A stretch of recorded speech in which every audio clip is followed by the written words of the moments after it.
Hello and welcome to Test Talks, the podcast where we explore the future of testing, change, and AI in the enterprise space.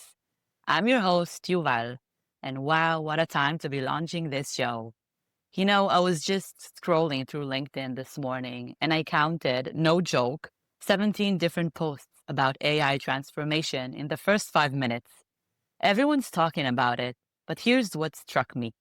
Most of the conversation feels like it's happening at 30,000 feet. Very conceptual, very buzzword heavy. So, in this premiere episode, we're going to get practical.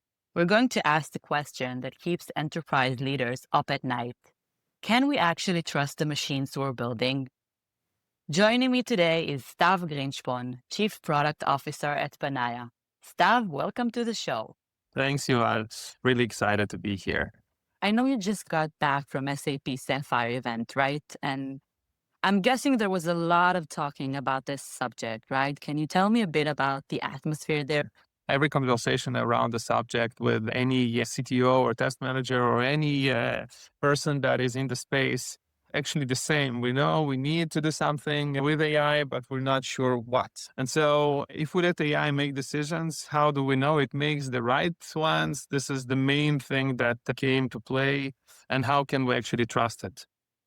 Right, because at the end of the day, when the system goes down at 2 a.m., it's still a human who gets the phone call to do something about it. Exactly. And that's why I always tell people AI isn't just a technology issue, right? It's a trust issue. We're not just building tools, we're building understanding. We're trying to do something that is helping us. And at the end of the day, we need to trust it with our daily chores and we need to build this trust gradually. And I think that this is one of the main concepts that we need to understand that it doesn't come overnight. It's not something that you start using and you fly blindly. You need to have those anchors of trust that you need to build gradually. Yes, I know the trust issue is a major issue when talking about AI and implementing it in the enterprise space. And we have a lot to say about it moving forward. So let's dig deep a bit about into this idea you've talked about AI as a bridge. And I don't think you mean just connecting system, right? On what levels is that a bridge? Yeah, so it's much deeper than that. Let me paint you a picture. So last month I was in a project, and this major kind of retail client, the business stakeholder says the checkout flow feels clunky, right? And the product manager translate that to optimize user experience in payment flow. The development manager hears refactor checkout API, and the rest managers think add more UI tasks. And so this is something that is super clunky because every person in this loop sees his point of view. And many times it's very hard to see how we connect the dots because business people talk about business. Technologists, whether they are developers or test engineers, talk about technical aspects of this specific chore or task. And so I think that this is the key to find how we can connect those different personas in the loop. And this is one of the things that AI does best.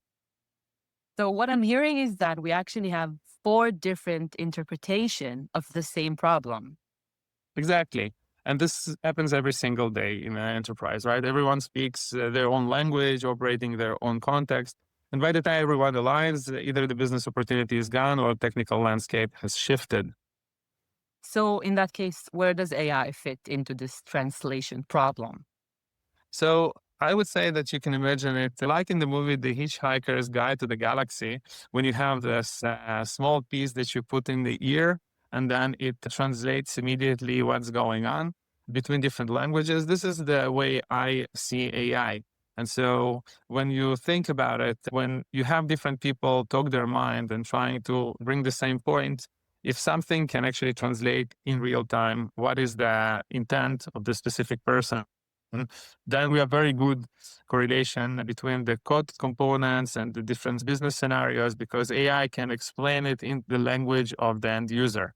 This is why I believe that AI is used as a translator, but more than that, as I would say, a connector of context for everyone to the language that suits to them. In that case, AI is like the coordinator, the one that keeps everyone aligned to make sure that we're all speaking the same language. Correct. So I think that the same way that you use your ChatGPT in times when you say, explain to me as a 5 years old boy, what is the concept of X? The same goes for restructuring the messaging that you're getting from those different data points that you have in the enterprise and connecting it to the people that you have in the organization, right? Crafting those answers for the target audience. Yeah, so it's very interesting to hear that the interpretation of the different stakeholders can have a massive impact on the entire business. Exactly. The fact that AI systems now connected to the data and they are analyzing tickets and looking at the data flows and checking compliance requirements. So you have everything there fed in, right? So, and it can flag if it's a potential HIPAA issue or any other compliant aspect that is currently being breached without you getting to this nitty-gritty details. It just didn't create a performance test. It created a full compliance validation suite, right? So you're building your understanding, utilizing all of the data points that you have in the organization. Of course, you should have a good system of record.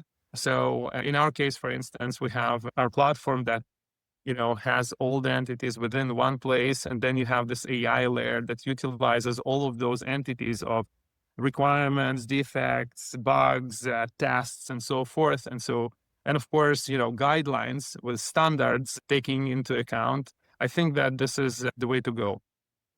So it's not just translation, it's context enrichment. Right. And this happens across, cultural boundaries too. It's multilingual. This is super important because at the end of the day, you have global teams and you want somebody from Germany describing a problem to somebody from India, right? And you want nothing to get lost in translation. Unfortunately, this is something, fall between the chairs, lost in translation. Those are the things that happen often when it comes to global teams. And AI doesn't have this cultural bias, right? It looks at patterns, outcomes, system behaviors, and it's multilingual, meaning that it can actually put everyone on the same, I would say, level and communicate back in the target language as well, right? We see, for instance, many teams that are working in different locations, interacting on the same system of record, but they are interacting in their own language, which is amazing, right? Normally, you'll see teams or Slack collaborations and they're mostly in the same language, right? You'll see this kind of English, or I really expect when this communication of WhatsApp and Teams and Slack will become actually multilingual, right? I will write in my language and it will just translate to me in the target language that I want. And this is what we're actually doing, right? In Panaya, we're trying to, and we believe that it should be done in any system that handles this type of problems. And AI is the perfect, I would say, solution for it because the translation is seamless, and I think that the quality is amazing. So essentially, it's building a universal language for technical problems. Exactly. The bridge metaphor really comes alive here, right? You have got this business teams on one side, technical teams on the other, and AI becomes this bridge that keeps everyone walking in the same direction when it takes language barriers away and when it takes into account all of the data points that is available to it in the context, right? So you have very rich answers, complete answers, and you don't have to rely on your best worker to summarize those different points because at times, to be on the safe side, you want to have somebody looking at all of those data points that are kind of available for the specific problem to be resolved. And how do you think AI helps solve this translation problem between business and technical teams? Can you give me a concrete example of how you've seen AI helping in this issue? You have business owners coming with business requirements. And unfortunately, the developers not necessarily have a very deep understanding of all the business requirements. And so many times you have a lot of meetings trying to figure out what does it actually mean? What are the different technical definitions that are required in order to, carry this specific business value? And so it happens, by the way, in many cases when you have greenfield implementation or even brownfield implementation, you want to re-implement and put that in the context of a new system, then you have this requirement phase that you try to figure out what is the functional requirement, right? So this is a very immediate example. When we take a requirement and we try to break it down to functional requirements and understanding what are the I would say, dependencies to other business processes. What are the affected parts in your environment that will be outcome to changes? And so the developer now doesn't really need to have this conversation with the business owner, but it actually has a technical spec, Mhm. functional requirement kind of generated based on this translation of this is how we expect in our organization how a functional requirement should look like, right? So this is a template, and you give it to the AI, and then you give it to the AI the entire context of the business processes that are involved as part of this free text that was shared by the business owner, right? Would like to open a new facility, or I would like to change my logistics flow.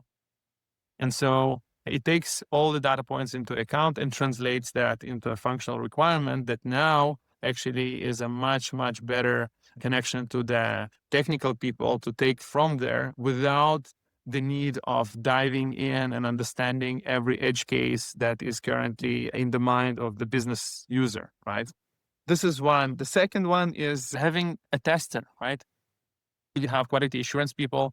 They are serving the entire organization. Many times, by the way, they don't really understand the entire flow of the business process. And so if something fails, many times the context is very, very partial. And so you need to reproduce and try to understand what happened, right, within the flow that failed. And at times you see even one-liners of testers that say, okay, there's a defect. This is a one line and this is a picture, and good luck with that. And the developer needs to understand now how to actually make sense out of this. So AI in this case can come in and say, okay, let's analyze the picture. It analyzes the picture. It connects the dots, understands what is the business process that was connected and what is the flow that he tried to run as part of the test scenario and test instructions that he went through, or whether it's an automated test that it can go through the instructions of the automated test. But then it has the full context, and the defect is open now with all the details that is required for the developer to be able to understand what is the full context, what he tried to do, and what exactly the root cause analysis that he needs to run in order to solve this issue, right? So it's much, much more, I would say, complete when it comes to details. It doesn't rely on the professionality of the quality assurance manager that at times maybe doesn't provide the full picture. And it provides a structured, I would say, process for the developers to expect a full picture when they start, troubleshooting an issue. That's all super interesting. And I think we have to take this conversation into the maybe obvious or buzzwordy title of agentic AI. Initially, I thought it can be just a buzzword, but I'm starting to think there's something more substantial here. Can you tell me more about it in this context? I get this reaction a lot, but there's a real kind of distinction that matters, right? Most AI we use today is reactive, right? So you ask ChatGPT a question, it gives you an answer. Agentic AI flips that. So instead of giving it a task, you give it a goal. And the idea behind it is that you are expecting for it to do things for you instead of giving you information and you as a person take an action, whether it's summarize me a trip to a specific place and then you're just creating your own to-do list around this. You can actually go and ask different things, such as just book me a ticket to a specific concert, right? Not necessarily just tell me that there is a concert in this evening. So I see that becomes more and more powerful as we go.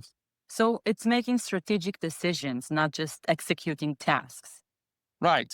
In our case, we have a perfect example of text to test, right? You can describe a change in plain English like a Jira ticket, and the system orchestrates the entire testing strategy. And the idea here, again, is to take, I would say, a business scenario with testing instructions, create a scripted test for this testing instructions, and from there, actually automate the process to the extent of the AI actually performing those actions for you and triggering those actions when it is required, right? When it identifies that this specific test actually covers a specific need and change. Wow, that sounds almost too good to be true. Can you give me a real world example of how this looks like? Sure. So, for instance, financial services client had a ticket, right? Update intersect rate calculation for new regulatory requirement. Nightmare ticket for any test manager. Rate changes could impact loans, deposit, and reports, customer notifications, and different compliance dashboards. And so it starts from understanding and breaking down the context. The scope analysis alone would take days. Yeah, exactly. But our agentic AI took this ticket and analyzed it and took the different elements of regulatory changes, the map downstream, the impact, right? Identify the crucial user journeys that are impacted and prioritize tests based on business risk. The thing is that when you have change impact analysis incorporated in the flow, it allows you to actually understand what are the tasks that can cover the risk, right? And many times this is what we're doing for our customers. They have a lot of tests. They don't know how to trigger them and when. And so when we are analyzing a specific change, we try to tie it into the different, I would say, assets that can help you out with covering the risk elements of it. And so oftentimes it takes us minutes to analyze the entire context. And I'm talking about very fast level of minutes. It's not hours. And instead of days of understanding what's going on and back and forth discussions with different stakeholders that are related to the specific nightmare ticket that we talked about, you can actually get the outcome fairly fast in an automatic manner. And do you think there's a certain line of business or a specific industry where this plays out best, or it's most meaningful, or is most beneficial, or everyone can benefit it? So I think that in this data rich space that we're living in, everybody can actually enjoy from it. Whether it's from conveying your points fairly fast, taking into account different data that you don't necessarily go to sift through. So for instance, me as somebody that writes a requirement, I can actually assist the rich context of the AI that we have in place in order to generate a qualified requirement. The same goes for the tester. The same goes for the developer. When he fixes the code, he can actually assist one of the other agents that we have, the code assistant agent, which takes the entire context of the ATC issues, all the previous issues that we've seen in the past, and utilize those to his benefit when he tries to, overcome a new challenge, a new correction that is currently flashing out for him. So I think that whether it's a business user that creates a requirement, whether it's a tester, whether it's a project manager that tries to understand where are the bottlenecks, the same goes for developers that are trying to build those business processes. Yeah. Mm. When I'm listening to all this, I have a thought coming to mind. What about test managers? Are they nervous for their job security in a sense? I mean, since it's working so well and it's doing such an important, amazing job, wouldn't you think that certain people will be nervous for them to be replaced at some point? There are many discussions about which jobs are going to be replaced. And the funny part is that I think that the good test managers, not worried. They are more of on the excitement path. We're automating this, grunt work, the non-strategic thinking processes. And I think that in many cases, when I'm thinking about connecting the dots and surfacing the different things that are available for the system, is reducing a lot of stress of missing a specific requirement or missing specific compliance element. I think that it reduces stress in many cases. And of course, really small junior team members who are kind of, have perfect memory and never gets tired. This is the analogy that I will give to the AI at this stage. It understands the context, it reads relentlessly and every piece of information and tries to apply it to the best extent, right? So you can run this same approach on thousands of similar projects and it will learn from project to project and will assist you as well. Data loss, or we have a lot of retention issues with people that are leaving companies, right? And knowledge get lost. And I think that when you think about test managers, I think that everyone wants to do best at his job. And this is a super, super powerful tool, which I don't think on the level of replacing test managers anytime soon. And many of the critical points of decision making will be still in the realm of human decisions. But yeah, I think that it is a fair point. And I think that you should be actually excited about it and not necessarily fear for your work and the fact that you're going to be replaced with this type of solution. So test managers, you can relax for now. Well, the big question everyone's wondering is, can we actually count on it? What happens when AI gets it wrong? Hmm. So the question that keeps me up at night, right? So I think that the short answer is it depends on how we built it, right? Deployed it and managed it. But let's be completely honest about the failure modes because they're the real, and we need to talk about them. I think that the expectation of AI to be flawless, right, is something that is very hard to accomplish. I think that this is something that takes time. Many times you see that there are false positives and there are different things that we need to take into account as we start using the process and tune it to our needs. So yeah, the failure happens, and it is a true thing to be taken into account. And how do you handle these kinds of false positives?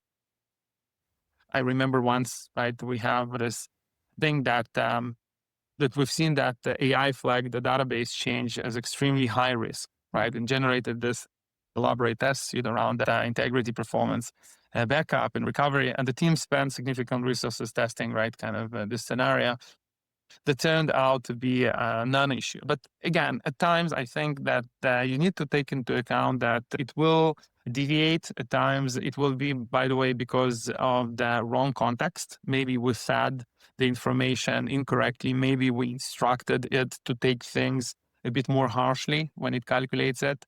And so I think that it's super important to understand that it's like a child that you are teaching. And when you teach somebody wrong fact, at times it can be misused. And so AI does that quite a lot. So you need to be, I would say, precise as to what you want to get out of it.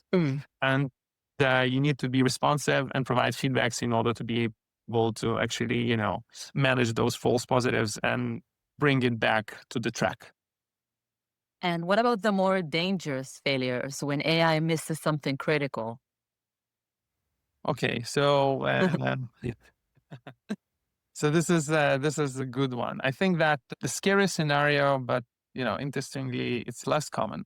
When agentic AI fails, it usually fails by being overly, I would say, comprehensive rather than missing things entirely. I think that you'll see that you'll be able to identify those cases again fairly fast. This is why domain experts are still important, right?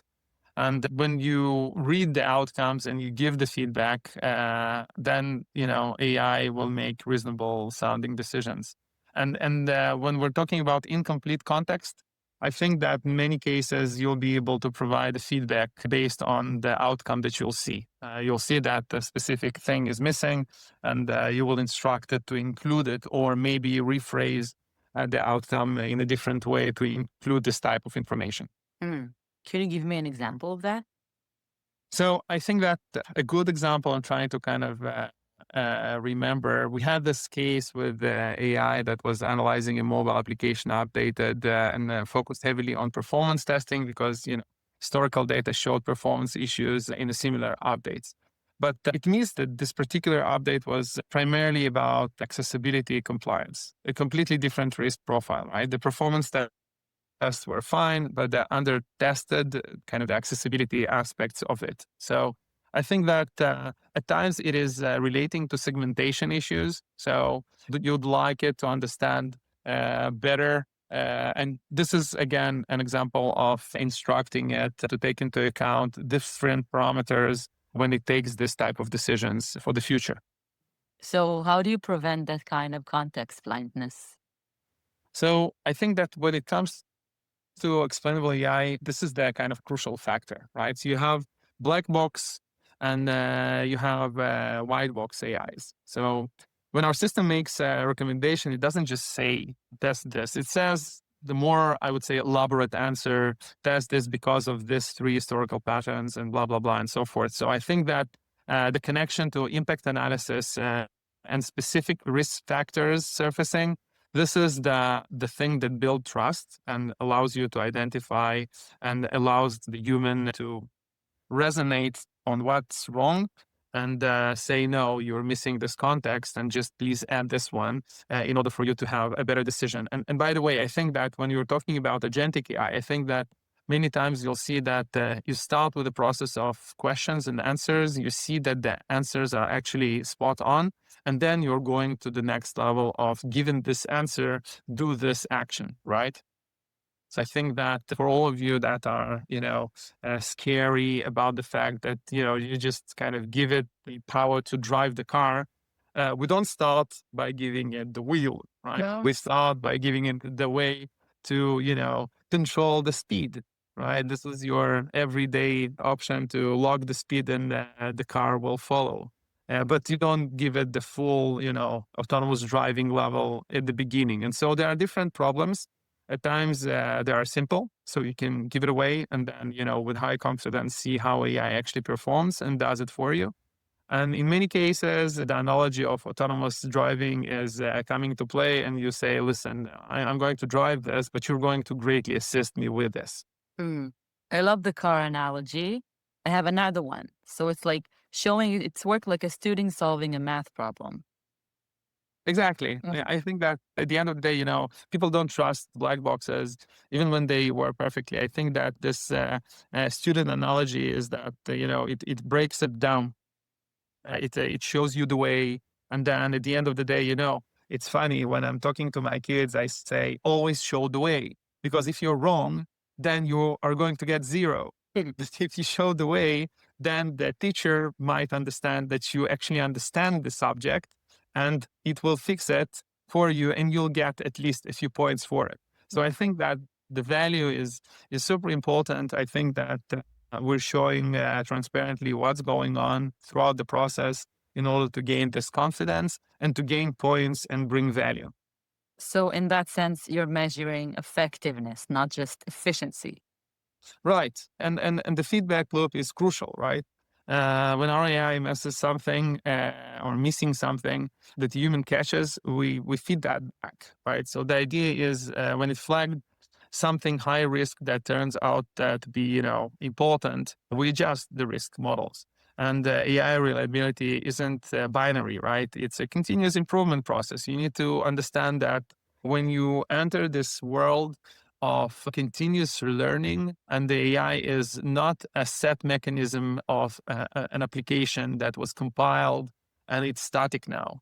It's actually a non-static approach, and it always kind of tries to feed back the additional information, and those feeding data points can outcome with different answer. And those answers are not necessarily coded, right? Mhm. What about governance and oversight when AI is making autonomous decisions? So I think that governance, many times in the world, it always relies on traceability, right? And traceability is everything when it comes to making sure that you have the right decisions logged, right? Every recommendation tracked and every outcome is measured. So I think that if something goes wrong, we can trace back through the entire decision chain, but understand what is the context, what was taken into account, what different modules that we used in order to generate the outcome, and what are the alternatives and the decision making, whether we are going to reject it and why. Mhm. And that's especially important for regulated industries. Absolutely. When a pharma company has an FDA audit, they need to explain every testing decision, including AI generated notes. We make sure that this is possible. I think that, this type of traceability, the type of transparency, the evidence that you're collecting throughout the way. And this is, again, one of the things that we're putting emphasis on. Everything that you're doing is actually taking it as an evidence and you can track it back. And so for AI decision making, it's even more important. You mentioned black boxes before, and black boxes in their nature are scary. How do you build trust when people are naturally skeptical of black boxes? So I think that, again, you show the process, you show the data that this process took into account, you allow the intervention points, you allow the user to see that it actually gets better, right? When you're providing a feedback and then you're asking the same question and it returns now a better answer. And now you have a much better confidence as to what to come. And so I think that in many cases, you will see it with a lot of data that is being shared with the users. And this is the way to go. So we've talked about AI and we've talked about the data. What is your approach as for where all this data is being stored? So I think this is a very important point. When you have this approach of connecting the dots, you need to put the data in an appropriate manner in the system of record. So I'll give an example of Panaya. We have a platform that manages all the entities very tightly, connecting the dots between tests and requirements and the business processes and the change impact analysis when it relates to code. And so in order to have quality answers, many times you need to really kind of make the closet, I would say, neat. Because if it's over-cluttered or, you have all kind of data pieces that are stored in different folders in SharePoint, and then you have some parts in Jira and some parts in some other systems, I think that there are a lot of companies now that try to fuse them together, but you need to understand that this is something that is super complicated. You need to run searches, advanced searches based on different systems, get all of this information, try to reason about this information and get the outcome.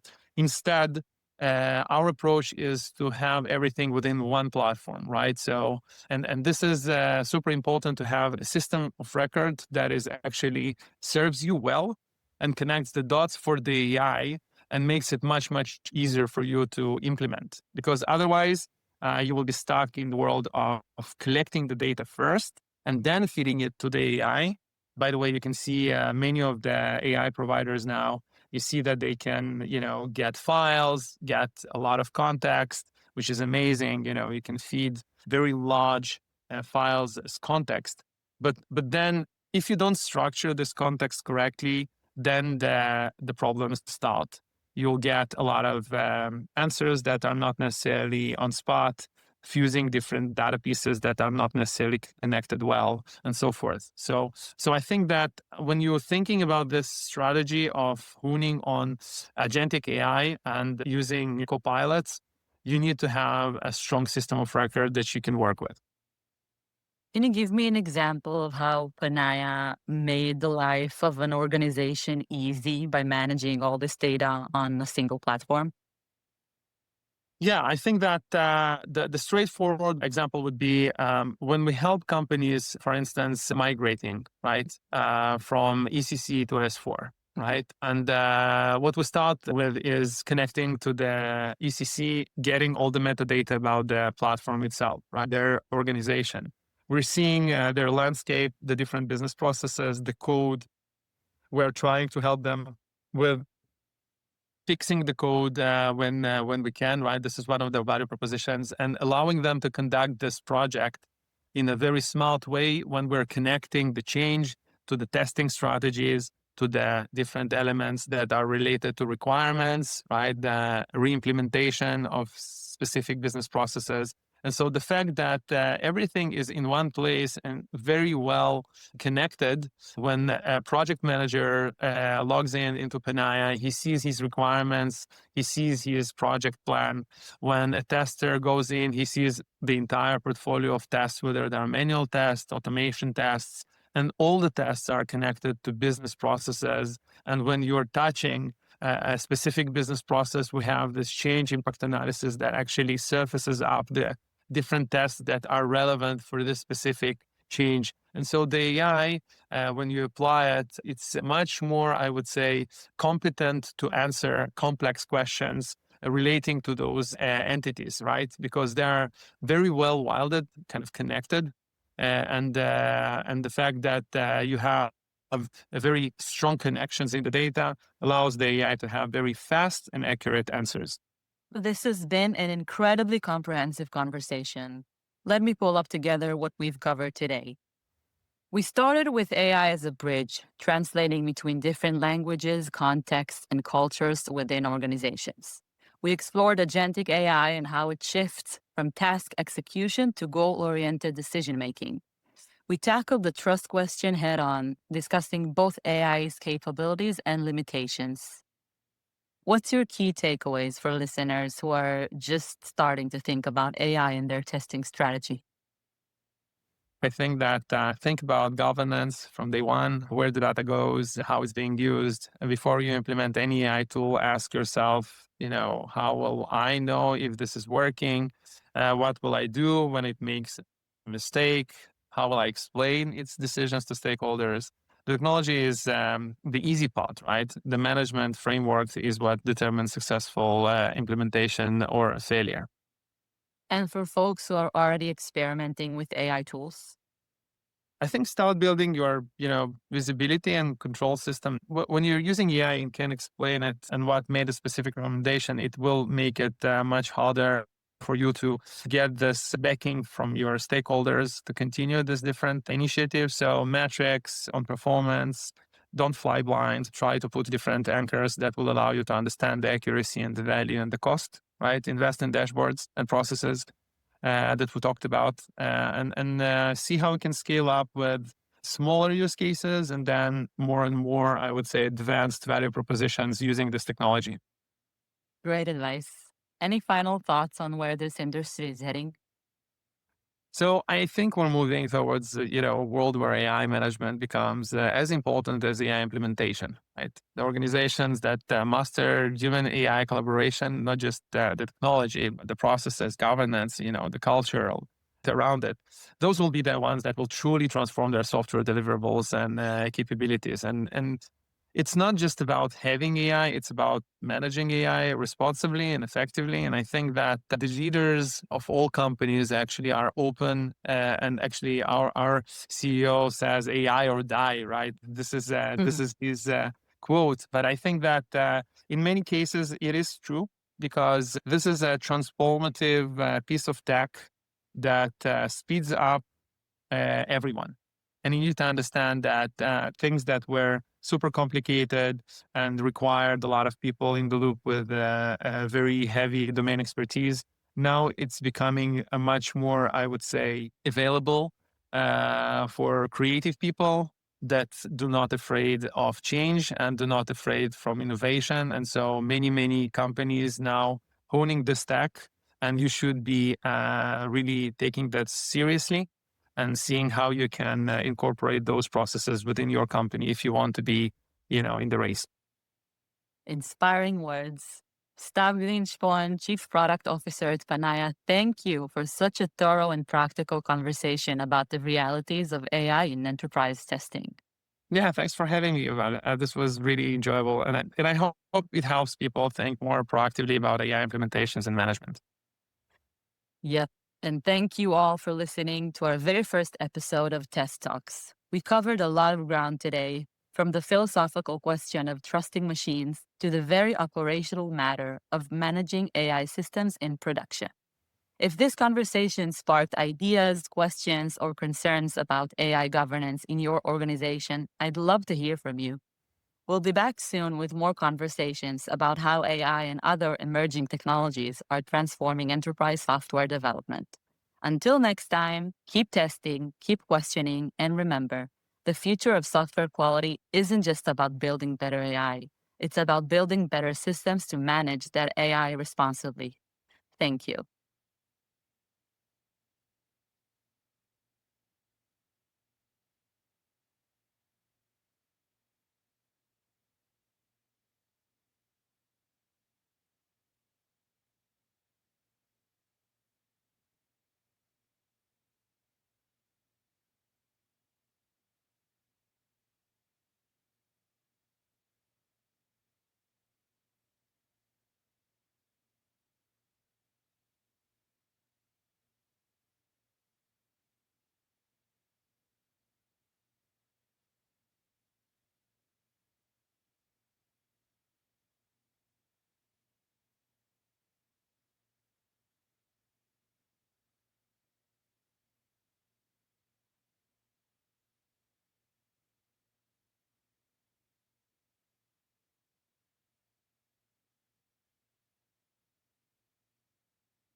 Free audio post-production by alphonic.com.